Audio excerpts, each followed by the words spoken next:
नमस्कार, मैं सुभाष रजक और आप देख रहे हैं अपना नालंदा, अपना शहर, अपना खबर। और आज हमारी मौजूदगी है बिहार शरीफ के राजेंद्र आश्रम में, जहां नालंदा कांग्रेस कमेटी के द्वारा राहुल गांधी जी का जन्मदिन जो है मनाया जा रहा है। तो चलिए यहाँ पे बात करेंगे। सबसे पहले जो है राहुल गांधी जी का जन्म दिवस है, इस अवसर पे आप किस तरह का मैसेज उनको देना चाहेंगे? मैसेज यही देना चाहें कि उन्होंने एक संविधान बचाओ मुहिम लेके चला है, और संविधान बचाओ इसीलिए कहा जा रहा है कि आज जो 11 साल से भारतीय जनता पार्टी की जो सरकार है, ये हमारा स्वतंत्र संविधान में काफ़ी हस्तक्षेप कर रहे हैं। जैसे देखिए, स्वतंत्र संविधान क्या है? संविधान हमारा कहता है कि हम समाजवाद, धर्मनिरपेक्ष, लोकतांत्रिक, गणतंत्र, सामाजिक न्याय, आर्थिक न्याय, निष्ठा, इस तरह का, और किसी से भी धर्मनिरपेक्ष का या किसी की अभिव्यक्ति का, विचार का अभिव्यक्ति में स्वतंत्रता हो। आज आप किसी भी सरकार का आप क्रिटिसाइज नहीं कर सकते। मीडिया को इन्होंने पूरा अपने हाथ में लिया है। मीडिया वही बोलता है जो मोदी बोलते हैं।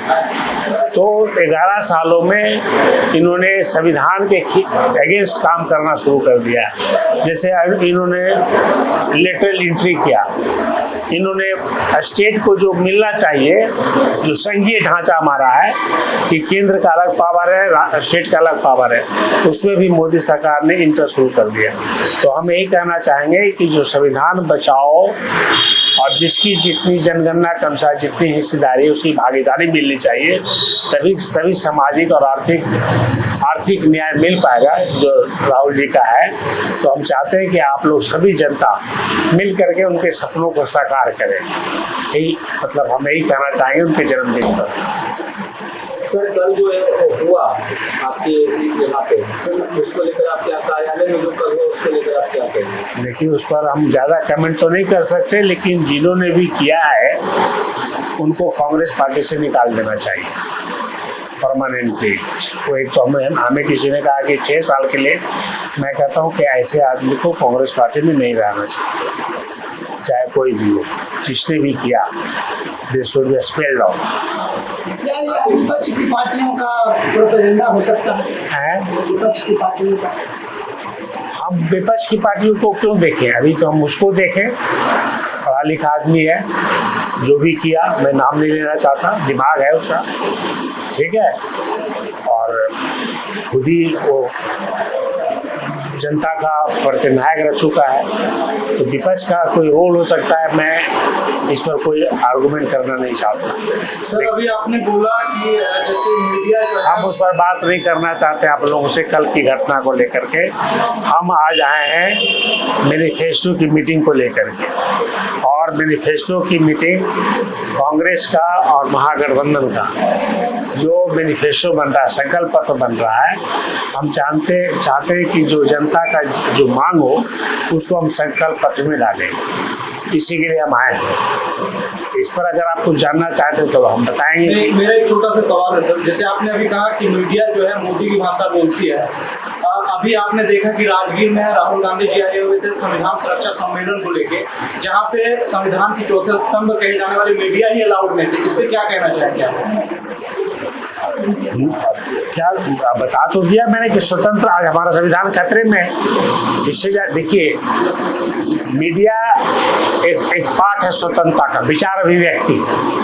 मैंने कहा ना कि विचार अभिव्यक्ति जो है एक फंडामेंटल राइट है, मतलब स्वतंत्र का मूलभूत सिद्धांत है कि विचार अभिव्यक्ति स्वतंत्र होना चाहिए। आदमी की व्यक्तिगत प्रतिष्ठा होनी चाहिए, देश की एकता अखंडता होनी चाहिए। आज देश की एकता और अखंडता खत्म हो चुकी है क्योंकि मोदी जी ने धर्म के नाम पर देश को बांट दिया, संघीय स्ट्रक्चर को इन्होंने खत्म कर दिया। तो हम और क्या बोल सकते हैं? राहुल गांधी जी क्यों मीडिया को अलाउ हैं?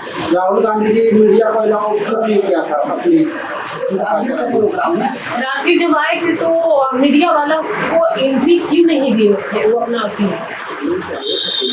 एंट्री नहीं दिए थे? नहीं दिए। इस पर तो हम नहीं बोल सकते कि एंट्री क्यों नहीं दिया गया। जिसने एंट्री रोका आप उसी से पूछे तो ज्यादा अच्छा होगा। क्योंकि अभी आपने बोला कि क्योंकि देखिए आप लोग जो हैं, आप लोग स्वतंत्र हैं, जो हमारे जितने छोटे छोटे मीडिया हैं इन लोगों में कोई प्रॉब्लम नहीं है। आप लोगों में कोई प्रॉब्लम नहीं है, आप लोग के मीडिया में कोई प्रॉब्लम नहीं, कोई समस्या नहीं है। क्यों आपको रोका गया मुझे नहीं मालूम, लेकिन जो बड़े बड़े मीडिया हैं, बड़े बड़े न्यूज़ हैं, जैसे इंडिया टुडे है, NDTV है, जी न्यूज़ है, इस तरह की मीडिया जो है वो हमेशा मोदी भक्त है, मोदी मीडिया ही कहा जाता है उनको। आपको नहीं, आप लोगों को नहीं कहा जाता, क्योंकि आप लोगों ने ही लोगों में जागृति पैदा किया। आपके माध्यम से ही बातें, हमारी बातें या राहुल जी की बातें या गरीब जनता की बातें आप लोगों ने घर घर तक पहुंचाया। तो ये आप लोग पर लागू नहीं होता, ये सोशल मीडिया पर लागू नहीं होता, क्योंकि आप अगर नहीं रहते तो ये बातें इतना नहीं फैल पाती, ये जान लीजिए। सोशल मीडिया पर लोगों का विश्वास बढ़ता जा रहा है। बढ़ेगा ही, क्योंकि और कोई मीडिया हमारे पास है नहीं जिस पर रहे। तो सोशल मीडिया ही गरीबों का मीडिया है, जो गरीबों को बात गरीबों तक पहुंचा सकता है और जो सही बात का विश्लेषण भी करता है और सही बात लोगों को बताता भी है। राहुल गांधी जी जातीय जनगणना की बात करते हैं, हमारे देश में आर्थिक जनगणना कब होगा? आर्थिक जनगणना उसी के साथ होगा। देखिए जातीय जनगणना में बहुत सी बातें हैं कि आप के पेरेंट्स क्या करते हैं, आप क्या खाना खाते हैं, आप किस स्कूल में पढ़ते हैं, आपके पास कितनी संपत्ति है, ये सारा ब्यौरा एक लंबा चौड़ा, कम से कम इसमें समझिए कि मोर देन 50 क्वेश्चन जो आपसे पूछा जाएगा। तो उसमें आर्थिक का पूरा ब्यौरा रहेगा, आपका परिवार का ब्यौरा रहेगा, उसी विषय पर उसी को ले करके जो राजनीतिक पैमाना तय होगी सभी क्षेत्र में। हिस्सेदारी सिर्फ नौकरी की बात नहीं कर रहे हैं, हिस्सेदारी हर क्षेत्र में, चाहे वो मीडिया का हिस्सेदारी हो, चाहे ठेकेदारी में हिस्सेदारी हो या किसी प्राइवेट में हिस्सेदारी हो। आज प्राइवेट कंपनी में आप लोग को हिस्सेदारी नहीं मिलता, अति पिछड़ा हो, शेड्यूल कास्ट हो, शेड्यूल ट्राइब, उसमें मिलना चाहिए। क्योंकि आज हमारा मोदी जी हमारे देश के संपत्ति को बेच रहे हैं। 345 पब्लिक सेक्टर सभी प्रधानमंत्री ने बनाया। आपको बता दूं, जवाहरलाल नेहरू 33 बनाए, लाल बहादुर शास्त्री थोड़ा दिन रहे, उन्होंने 5 पब्लिक सेक्टर बनाया। इंदिरा गांधी जब आई तो उन्होंने 66 पब्लिक सेक्टर बनाए, समझे कि नहीं। मनमोहन सिंह रहे, उन्होंने 18 पब्लिक सेक्टर बनाया। इवन वाजपेयी जी बेचना शुरू जरूर किए, 3 बेचा उन्होंने, 3 बेच दिया उन्होंने। एक तो पेट्रोलियम कॉर्पोरेशन बेच दिया, एक BSNL बेच दिया, एक और बेचा, लेकिन उन्होंने भी 18 बनाए। मोरारजी देसाई 11 बनाया। लेकिन ये हमारा जो अभी के प्रेजेंट प्रधानमंत्री हैं नरेंद्र भाई मोदी, तो इन्होंने एक भी नहीं बनाया और 156 के आसपास इन्होंने सस्ते दामों पर बेच दिया। इवन सबसे बड़ी बात है कि हमारा ऑर्डिनेंस फैक्ट्री जो कानपुर में है, 7 ऑर्डिनेंस फैक्ट्री है, उसको भी बेचने के करागा बेच दिया इन्होंने। कोल का फैक्ट्री, बहुत सारे ट्रेन बेच दिए, बहुत सारे प्लेटफॉर्म बेच दिए, बहुत सारे ऑडिटोरियम बेच दिए, 26 से ज़्यादा पोर्ट बेच दिए, एयरपोर्ट बेच दिया। तो इस तरह से इन्होंने बहुत से, इवन आप जो बिल्डिंग कॉर्पोरेशन जो हमारा डिस्ट्रीब्यूटर है, उसको भी पावर ग्रिड कॉर्पोरेशन जिसको कहते हैं, उसको भी बेचने के इन्होंने दाव पर लगा दिया। तो इस तरह से जो रिजर्वेशन गवर्नमेंट के पिछड़ा, अति पिछड़ा, शेड्यूल कास्ट को मिलता था, वो अब मिलना बंद होगा। राहुल जी चाहते हैं कि इन क्षेत्रों में भी, प्राइवेट में भी रिजर्वेशन की सुविधा हो और रिजर्वेशन मिले। जनता का मैनिफेस्टो क्या करते हैं आप? देखिए, मैनिफेस्टो तो मेन मुद्दा सब जगह जो आ रहा है वो 3 मेन मुद्दा आ रहा है। एक तो नौजवानों को रोजगार, दूसरा यहाँ शिक्षा की जो क्वालिटी ऑफ द शिक्षा जो है वो बिल्कुल बेकार है। नीतीश कुमार ने बर्बाद कर दिया, 20 साल में खत्म कर दिया, और 20 साल में इसने स्वास्थ्य को भी बर्बाद कर दिया। नहीं तो आप जाइए ना, बिहार शरीफ जाइए, पटना जाइए, आपको 2-2 डेग पर नर्सिंग होम मिलेगा। क्यों? क्योंकि सरकारी अस्पताल में सुविधा नहीं है, तो नर्सिंग होम चल रहा है। सरकारी आपको प्राइवेट स्कूल बहुत ज़्यादा मिलेंगे, क्योंकि सरकारी स्कूल को इसने बर्बाद कर दिया। तो नीतीश कुमार ने जानबूझ करके ये बढ़ावा दिया है। जिनके पास पैसा है, जिनके पास पैसा है वो सब बना रहे हैं, और इसी कारण न स्वास्थ्य है न स्वच्छता है। और 45 फैक्ट्रियाँ थी ईख का, उन्होंने बंद कर दिया। कपास की फैक्ट्री बंद कर दिया, और एक भी इंडस्ट्री इन्होंने अपने ड्यूरेशन में, 20 साल के ड्यूरेशन में इन्होंने एक भी इंडस्ट्री नहीं लगाया जहां पर नौजवानों को नौकरी दिया जा सके। आज हमारा बिहार का 98 लाख लोग बाहर जाते हैं। क्यों? क्योंकि यहाँ पर उनके पास काम नहीं है, और नहीं कमाए, उनके पास जमीन नहीं है, खेती बाड़ी नहीं है, तो क्या खाएंगे? उनको बाहर जाना पड़ता है। उसी तरह से मनरेगा में कांग्रेस ने शुरू किया था मनरेगा, ताकि लोगों को कम से कम 100 दिन, 140 दिन काम मिल सके। मनरेगा को भी मोदी जी ने बंद कर दिया, धीरे-धीरे बिल्कुल खराब कर दिया। हम लोग की सरकार आएगी तो महागठबंधन की सरकार आएगी तो हम लोग चाहेंगे कि मनरेगा को फिर से शुरू किया जाए। आप जो नेशनल रूरल हेल्थ मिशन देख रहे हैं, ये मोदी जी का शुरू नहीं किया हुआ है। यही मोदी जी आधार कार्ड जब बना रहे थे मनमोहन सिंह, तो उन्होंने क्रिटिसाइज किया था आधार कार्ड बनाने का, और आज हर चीज को आधार कार्ड से जोड़ रहे हैं, समझेंगे। और इन्होंने इतना गलत फैसला लिया है अपनी जिंदगी में, जिसके कारण डिमोनेटाइजेशन, जो कभी माफ नहीं किया जा सकता, देश कभी माफ नहीं करेंगे। डिमोनेटाइजेशन में हमारे करीब 50 से 60 लाख लेबर, लोअर क्लास लोग बेरोजगार हो गए, क्योंकि इतनी फैक्ट्रियां बंद हो गई सब जगह। तो डिमोनेटाइजेशन ने हमारे देश पर बहुत बड़ा इम्पैक्ट डाला। उसी तरह से इन्होंने बिना सोचे समझे जीएसटी लिया है। जीएसटी के कारण छोटे छोटे जो व्यापारी थे उनको काफ़ी लॉस हुआ, उनको बंद करना पड़ा, जीएसटी से बहुत परेशान हो गए। तो ये 2 चीज़ जो लाए बिना सोचे समझे। और आपको बता दें, बार बार पंडित जवाहरलाल नेहरू का नाम लेते हैं।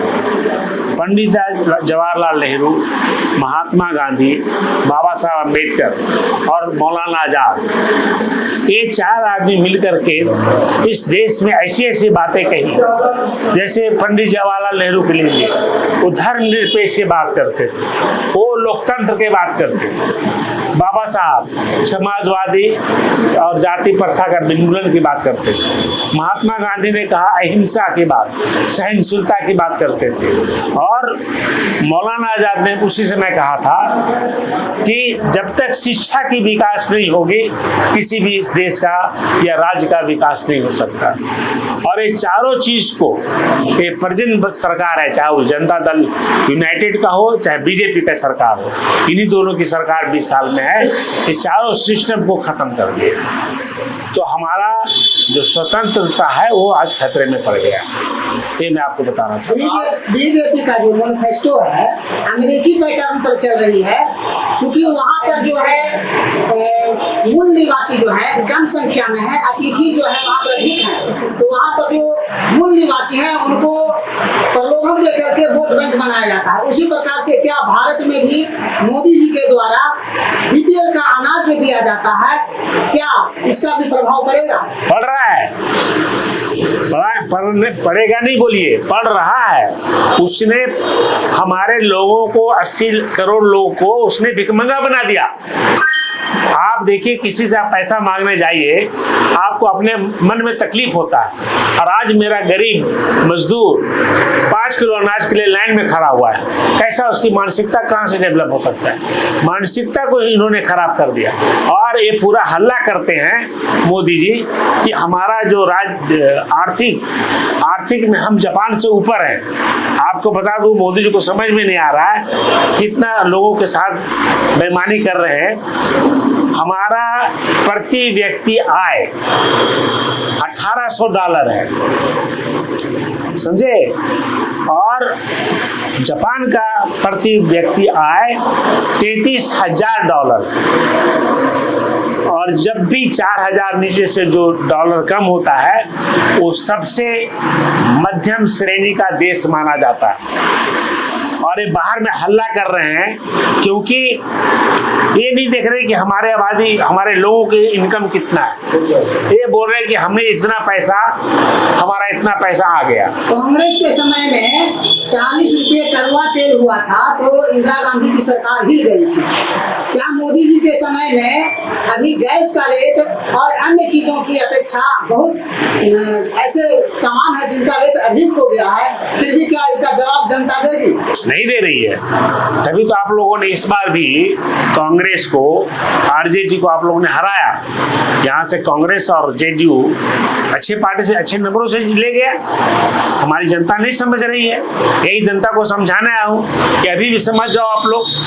ये मनुवादी सिस्टम ला रहा है, ये 1947 के पहले जो ब्राह्मणों का राज था वो ब्राह्मणों का राज ला रहा है। अगर अभी आप सचेत नहीं होंगे तो देश बर्बाद कर देगा। इसलिए अभी समय है और ये समय अभी से शुरू करिए। आप लोग महागठबंधन का सरकार लाइए और बीजेपी जेडीयू के सरकार को हटाइए। और हम आपके माध्यम से पूरे नालंदा वासियों को कहना चाहता हूँ, देखिए नालंदा का मैं रहने वाला हूँ। इस जमीन से, इस धरती से हम खाना खा करके बड़ा हुए और नालंदा के लोग सबसे शिक्षित लोग हैं। मैं चाहता हूँ कि अगर जरा सा भी आप में सोच है अपने देश के लिए, अपने राज्य के लिए, तो नीतीश कुमार चाहे जेडीयू हो चाहे बीजेपी हो, एक भी सीट कम से कम नालंदा जिला से नहीं मिलना चाहिए, चाहे वो हरनौत क्यों नहीं हो। हरनौत में इसलिए बोल रहा हूँ कि नीतीश जी ने हरनौत में एक शेड्यूल कास्ट का स्कूल खोला, आवासीय विद्यालय। आप लोग जाइए, फोटो लीजिए उसका। विद्यालय नाम का कोई बिल्डिंग नहीं है वहां पर। बच्चे बेचारे अपने रूम में पढ़ते हैं, हॉस्टल में टीचर जाके पढ़ाता है, विद्यालय ही नहीं है। अब आप सोचे कि हरनौत जो उनका घर है वहीं पर शेड्यूल कास्ट और शेड्यूल ट्राइब के लिए आवासीय विद्यालय नहीं है तो और कहां बना सकते हैं? ये बाबू समाधान में मेरा बच्चा पढ़ेगा, ज्ञान भवन में मेरा बच्चा पढ़ेगा। और नीतीश कुमार का घटिया इतना सोच है कि उसको लगता है कि ब्रिज बना देंगे, रोड बना देंगे तो किसी परिवार का विकास हो जाएगा। किसी भी परिवार का विकास तब होता है जब उसका परिवार का बच्चा पढ़ लिख करके अच्छे नौकरी ले ले और अपनी जिंदगी को अच्छा से पाले। लेकिन उन्होंने शिक्षा को ताका पर रख दिया, एक भी फैक्ट्री नहीं लगाया, जो मैं आपको बोल चुका हूँ। सर एक सवाल और है सर कि आप डॉक्टर जगदीश प्रसाद, आप जो है पद्मश्री से नवाजे गए हैं। काफी सालों तक आपने शिक्षा, स्वास्थ्य विभाग भारत सरकार से जुड़ा रहा, शिक्षा विभाग से जुड़ा रहा, तो आप जो है कांग्रेस का ही दामन क्यों था? कोई अन्य पार्टी में भी जा सकते थे।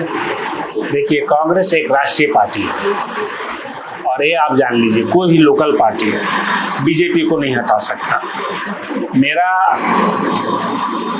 पॉलिटिक्स में आना, आप ये मत समझिए कि मैं 2025 में आपके यहाँ बिहार में आया हूँ।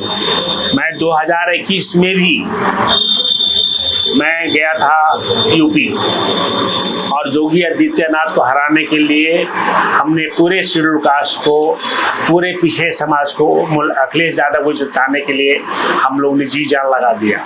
उनकी कुछ गलती के कारण वो मुख्यमंत्री नहीं बने। उन्होंने 35 सीट आज इनको दे दिया, कल सीट चेंज करके इनको दे दिया, तो 35 सीट तो ऐसे टमाटोल हो गया। 35 सीट पर योगी आदित्यनाथ ने अपना डीएम के साथ खेल कर गया। तो हम आए हैं बीजेपी को हराने। हमारा पर्पस है कि बीजेपी इस देश से जाए और बीजेपी को सिर्फ इस देश से हटा सकता है तो कांग्रेस पार्टी, दूसरी पार्टी नहीं हरा सकती। लोकल पार्टी में कितने एमपी बन जाएंगे? ममता बनर्जी कितने एमपी बना लेंगे? मान लीजिए ममता बनर्जी सारी सीट चल जाती है तो 40 सीट ला करके प्रधानमंत्री बन जाएंगे। आज कांग्रेस अपोजिशन में है, हमारे राहुल गांधी जी अपोजिशन के लीडर हैं। अगर कांग्रेस 200 भी सीट ले आती है तो मैं कहता हूं कि कांग्रेस की सरकार मिलीजुली सरकार बनेगी और बीजेपी हट जाएगा। लेकिन 200 को मैं तो कहता हूं 275 से ज़्यादा लाएंगे ताकि हमारी सरकार बने, कांग्रेस की सरकार बने और बीजेपी हटे। आपको कांग्रेस से बहुत ज़्यादा प्यार आप कहिए कि क्यों हो गया? क्योंकि एक आदमी है जो संविधान के साथ खिलवाड़ कर रहा है, हमारे लोगों के साथ खिलवाड़ कर रहा है, हमारे गरीब लोगों के साथ खिलवाड़ कर रहा है। आपको मालूम है, मैं बताना चाहता हूँ 9.5 लाख नौकरियां खाली पड़ी भारत सरकार में, मोदी नहीं भर रहा। क्यों नहीं भर रहा पूछिए उनसे। उसमें कौन जाते? हमारे लोग, आप लोग जाते हैं जो मैट्रिक पास है, जो 10वां पास है। 3-4 लाख तो खाली रेलवे में खाली पोस्ट। अरे एक बात उनके जो डीओपी मिनिस्टर है वो पार्लियामेंट में बोल चुके हैं, लेकिन वो सीट को नहीं भर रहे। क्यों नहीं भर रहे पूछिए उनसे। वो नहीं चाहते हैं कि हम गरीबों को उधार करें। उनके दिमाग 11 साल में उन्होंने 11.5 लाख करोड़ कर्ज तो उन्होंने बड़े बड़े कॉरपोरेट को माफ किया। और आज हमारे किसान का 75,000 करोड़ है, उसको भी माफ करने में उनको तकलीफ हो रहा है। आज हमारा स्टूडेंट ने पैसा लिया है 4-4 लाख, उनको कर्ज को माफ करने में उनको तकलीफ हो रहा है। तो ऐसे सरकार को रखने का क्या फायदा? जो अमीरों को तो माफ कर रहा है, एक स्टूडेंट के पैसा दिया 4 लाख, उसके पीछे लगी हुई है जेडीयू। क्यों? किसान को दिया खाद खरीदने के पैसा, किसान के पीछे लगा हुआ है। तो आप लोग बताइए, जनता को बताइए। हमारे जनता बहुत ही भोला है, उनको समझ में नहीं आता। उनको लगता है मोदी जी ने तो 5 किलो अनाज दे दिया, नीतीश कुमार ने तो घर में बिजली ला दिया। अरे घर में बिजली लाने से आपका बेटा बेटी पढ़ गया क्या? आपका बेटा बेटी तो अनपढ़ है, आपका घर में कोई नौकरी नहीं लगा। तो ये बात हमें लोगों को समझाना चाहिए कि रोड लाने से, ब्रिज लाने से राज्य का विकास होने के लिए, परिवार का विकास होने के लिए आदमी को पढ़ना जरूरी है, घर में नौकरी लगना जरूरी है। और आपका इलाज कहीं बीमार पड़ जाए तो आपका इलाज शुरू हो जाए। आपको ये बता दूं, मैं डीजी जब बना और डीजी के पहले आप जो बिहार में एम्स देख रहे हैं वो कोई पॉलिटिशियन ने नहीं लाया, मेरी अपनी सोच थी। क्योंकि बिहार के लोग आते थे दिल्ली, तो मैंने कहा क्यों नहीं बिहार में एम्स बनाया जाए। और तब मैंने प्रपोजल 2003 में दिया, वो फाइल पड़ी रही। जब हम एडिशनल डीजी बनकर के आए मंत्रालय में, फाइल को निकाले 2010 में, 11 में उसको इम्प्लीमेंट किए और 11 में फिर पटना, 5 जगह हमने बनवाया। पटना बनवाया, जोधपुर बनवाया, भुवनेश्वर में बनवाया, ऋषिकेश में बनवाया और ऋषिकेश, जोधपुर, भोपाल, भुवनेश्वर और पटना, 5 जगह बनवाया। तो एक पॉलिटिशियन की सोच नहीं है। अब आप ये सोचिए, इतना बड़ा हमारा 13 करोड़ आबादी हो गया। नीतीश कुमार की मूर्खता देखिए, मूर्खता सोच कि हमारे यहाँ एक भी कैंसर का हॉस्पिटल नहीं है। और एक जो IGIMS में बना है वो नीतीश कुमार नहीं बना है। हमने जबरदस्ती 120 करोड़ रुपया दे करके as a DG, as a director general, मैंने विश्वास को बुला करके 120 करोड़ रुपया दिया और उसको बनवाया और फिर हमें ने उसको उद्घाटन किया। तो आप ये सोचे कि आपका मुख्यमंत्री 20 साल तक आप किस बेसिस पर उसको रखे हुए, किस बेसिस पर बीजेपी को इस सरकार में इतना साल तक आप लोग झेल रहे हैं? क्यों? जब आपका बच्चों को शिक्षा नहीं दे पाया ठीक से, जब आपके बच्चों को रोजगार नहीं दे पाया, जब आपके बीमार पड़ते हैं तो आपको प्राइवेट अस्पताल में जाना पड़ता है। क्यों? हमारा कोई तो नहीं था, लेकिन हमें लगा कि नहीं, हमारा गरीब लोग कहाँ जाएगा, तो पटना में एम्स बनाए, पटना में एम्स बनाए। ये भी नहीं, ये आप जो देख रहे हैं कि PMCH में बन रहा है, दरभंगा में बन रहा है, ये सब हमारा प्लानिंग था। एज ए डायरेक्टर जनरल मैंने प्लान किया था। आज किसी भी टीबी को हो जाता है, टीबी की बीमारी, तो हम टीबी के मरीज को 1000 रुपया देते हैं, अब 1500 रुपया कर दिए। ये कोई सरकार ने शुरू नहीं किया, ये हमारे कलम से शुरू हुआ। मैंने कहा कि टीबी के मरीज को खाना मिलना चाहिए, अच्छा खाना, गरीब लोग को होता है, गरीब लोग को खाना दाल भात मिलता है, उसकी टीबी की बीमारी नहीं जा सकती है। तो ये सब अगर हम एक ब्यूरोक्रेट्स होकर के काम कर सकते हैं, मुख्यमंत्री तो किसी देश का राजा होता है, कुछ भी कर सकता है। लेकिन राजा सोचे तब ना, राजा का दिमाग हो तब ना।